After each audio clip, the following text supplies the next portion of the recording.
Sige qwaqa nakla nagot at silas abukwa kasi gelak kantuach wisa tuam skam tike khas khaget is go atlantans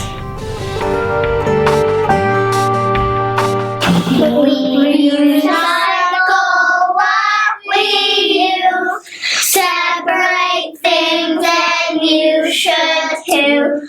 Glass and paper, plastic, tin, go in your recycling bin.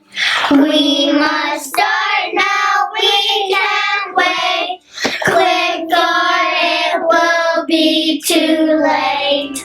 In 2010 and 2011, the communities of Bella Bella and Ahousaht on the west coast of British Columbia began the process of closing their landfills and transferring all waste products out of their communities. Within less than 2 years of landfill closure, both communities, with help from Aboriginal Affairs and Northern Development Canada, have established waste transfer stations, community-wide recycling, and have begun community composting. My name is Emily Chu, and I'm a community planner. In 2005, I began working with First Nations communities.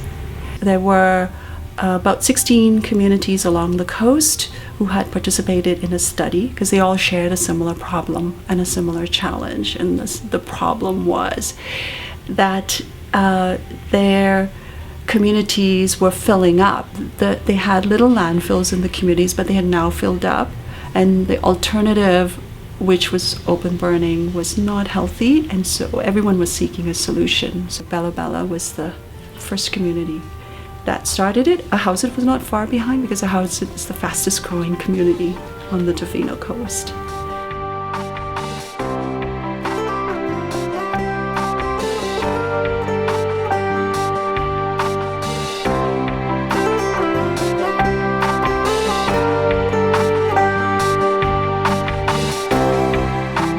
I'm Dan Harrison with the Raincoast Education Society. Island life is such that your home is noticeably finite, so the more you bring onto your island, the more things you involve in your life, the more complicated and the more you have to deal with. It's a great lesson for our planet in general because we all live on an island. This is a great opportunity for island communities to teach the rest of the world.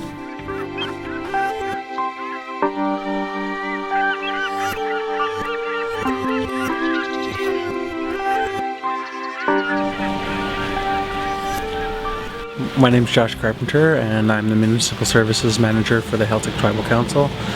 I have always thought that it was important to take care of the environment.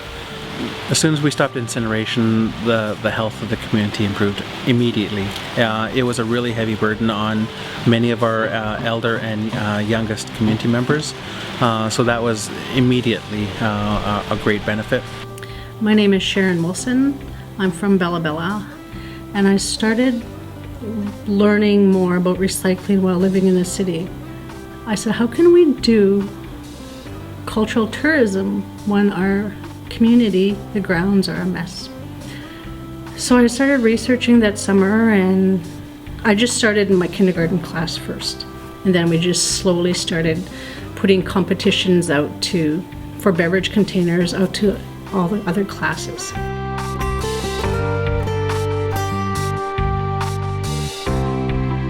We're in it to continue to teach the students that it's important to look after the environment.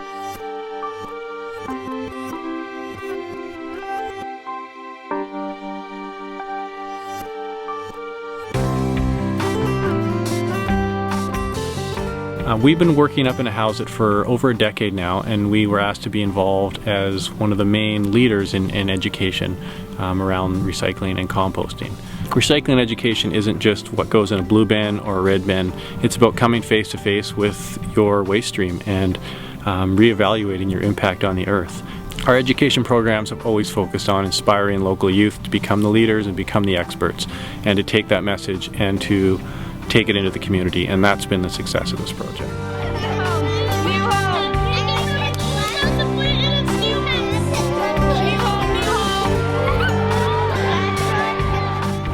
Yeah, John Bird. I'm the Chief Financial Officer for Sunbird Refuse and Recycling. Originally, I guess we did a contract bid for the pits at work, and in due course, the Houseit came on stream, and they were looking at having transfer of their waste out of their community. And next thing, we were invited to a committee meeting, and that committee meeting consisted of most of the people that are still there now and got involved. And that group just started from day one, was working so well together. We stayed together through the course of the whole project, and I would say that the project's speed and success is due to the fact that all those players were in the room. First shovel in the ground was probably 2.5 years ago, and it started with our free store. That was a warehouse for construction materials. We took that over and started accepting material from the community for free: books, dishes, games, videotapes, small electronics, clothing, and we take it all for free and we give it out for free.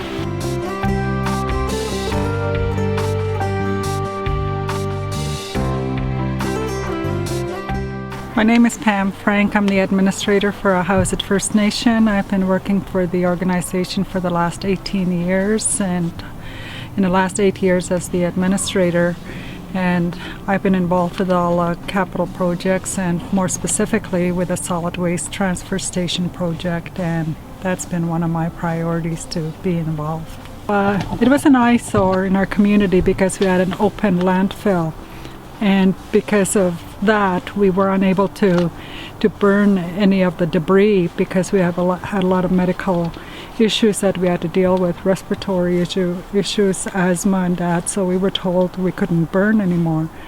Department of Indian Affairs had suggested opening a second landfill further out on the island. However, we said no, and Chief and Council had stated that we want to transport our debris out. So 3 years ago we did an assessment on that, and it just bloomed from there. We got into a recycling program which helped to alleviate how much debris was actually going to be transported out and put into a landfill.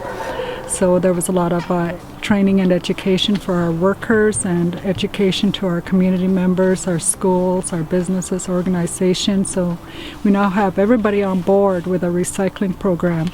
This year we've introduced a compost pilot program, and it's that will help to eliminate a lot more debris that's transported to the landfill.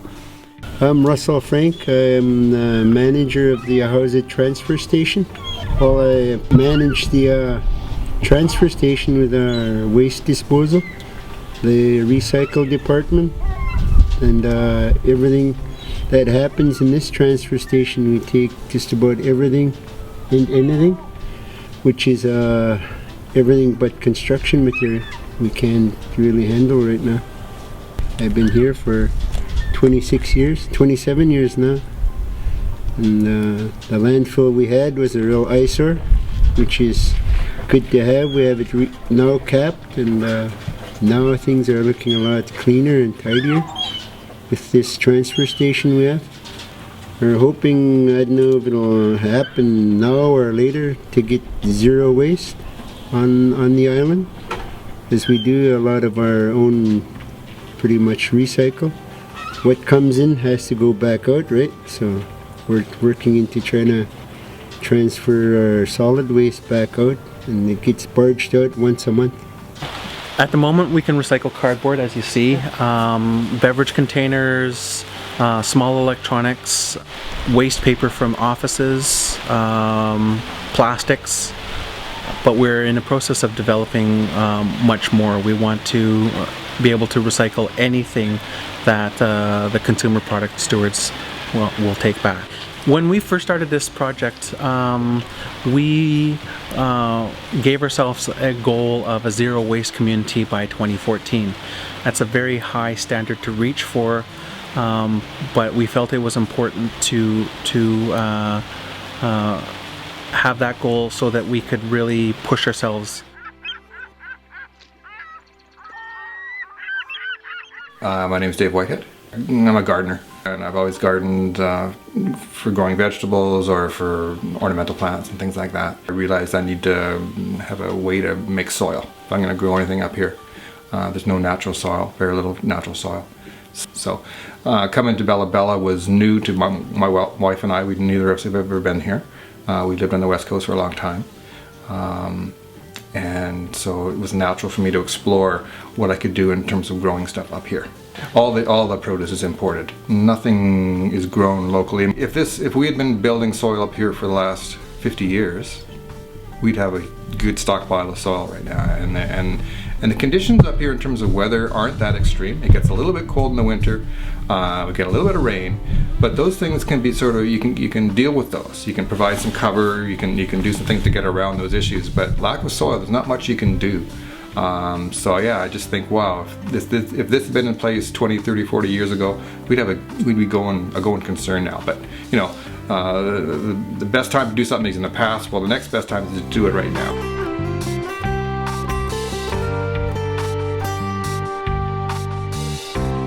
I'm Joe James Rampanen, our name is Growina. I live in Mokdassis, Ahousaht.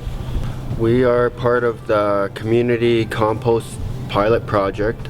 We want to implement composting out of every household in the village here and just encourage the community to participate, each household, in separating their waste to go towards composting.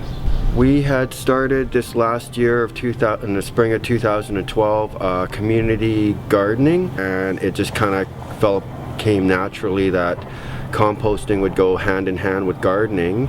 And given that, you know, that we're shipping our waste out of the village here because we're on an island, so we thought if we start composting, that's going to reduce our waste going out of the village. I feel that it's really important that as a community member that we take on the responsibilities and roles of how our community runs. This is our home, this is our community, this is our village. Our waste isn't just a hole in the ground that gets filled up, that we have a responsibility. All of this eventually works into us becoming self-determined. I would like to see the community garden running.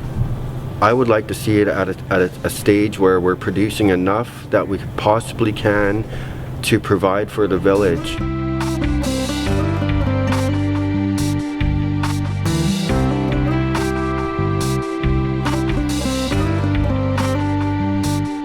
That's my goal, is to address the issue of compostable material going off in the local garbage and not being separated up, being put away with all the other household garbage and being lost, being shipped off island and costing us money to ship it off island, and also not benefiting the community in any way. So if we could compost everything in the community that's compostable, I mean, they estimate that households' garbage, up to 40-50% of that is compostable materials. So if we can reduce our garbage leaving the area by that amount, plus pulling all the recycled material out too, that's over and above that, then there's a huge saving to the community in the cost of moving materials away from the island that could be kept here and for the benefit. I think that because we live in a modern world, now we have to deal with all these items that have been produced somewhere else, and they don't necessarily work accumulating here. When you're separating out and barging your materials off an island, you can very quickly take stock of where you need to improve your practices, and so islands can really teach us a lot about our weaknesses and our strengths and how we can quickly adapt. Well, the people that participate in my program, and I've got a half a dozen or so households and a few businesses that contribute their compost to me, they're super happy to do it. I mean, part of the reason that I wanted to run it on a really small scale like this, just to see if it worked. Well, one thing was to see, does it work? Does it actually, the compost work? And it does. But then, how easy can I make it for people? And because people will do, if it's easy, they'll do whatever is easy. If it's easier to throw it in the garbage, they will throw it in the garbage. But if I make it really easy for them to separate their compost at source, it turns out they're really happy to do it. So most people at their sink have a little container where they put their peelings and their orange peels and their potato peelings and all the material that can go into the compost. They move it from there to the bucket that's located outside their door. It's a 5-gallon bucket with a nice lid. Super easy to do. I pick it up once a week and provide them with a clean bucket, so they don't usually even know.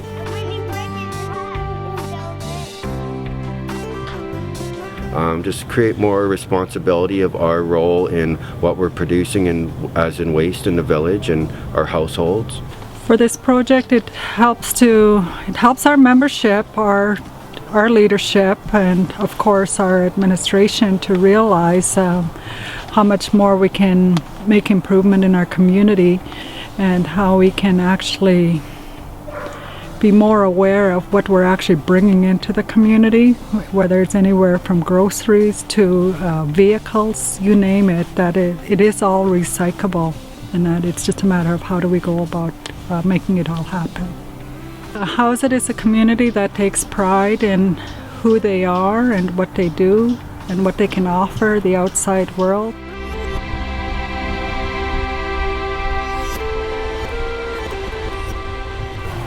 My name is Marceline Jack. I'm from House It, British Columbia. And I help collect garbage and the recycle for our band. I started off with volunteering first. I actually got hired for the heavy equipment operator, and there wasn't too much work of that, so I started volunteering with my uncle and became a full-time job. My goals is to open our first free store up here in the House It, where we can reuse all items that are reusable, you know, couches or dishes that aren't broken, etc. Just start recycling, and it's less garbage for our landfills, and we're thinking about not only our children but our grandchildren and our future great-grandchildren and whatnot. It's actually really good stuff. Really good stuff. I got a lot of compliments from a lot of family and friends that are out there that notice that their garbage is not as full as it usually is. They used to have 2, maybe even 3 bags sometimes, and they're down to a quarter of a bag now, ever since they all start recycling.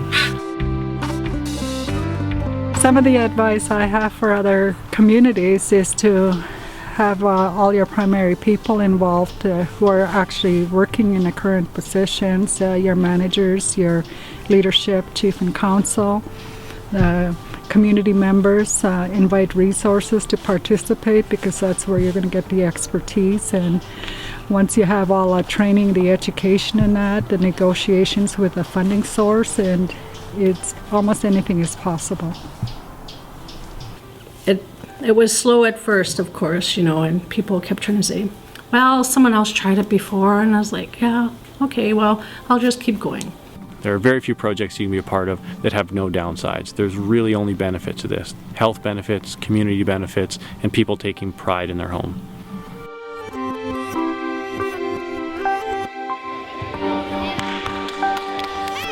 If we want to claim ownership of the title stewards of the land, we have to live that. At the end of the day, when you're talking about tying in remote communities, you're talking about goodwill. And that's the wonderful thing, is that we have found no shortage of goodwill. I think the takeaway is just find a way to tap into that goodwill, and you can begin anywhere. You just have to make the links to the people who help you solve the problem. People have the vision. You find out eventually that everybody shares the same vision, and if that goodwill is, really used well, you can get good results.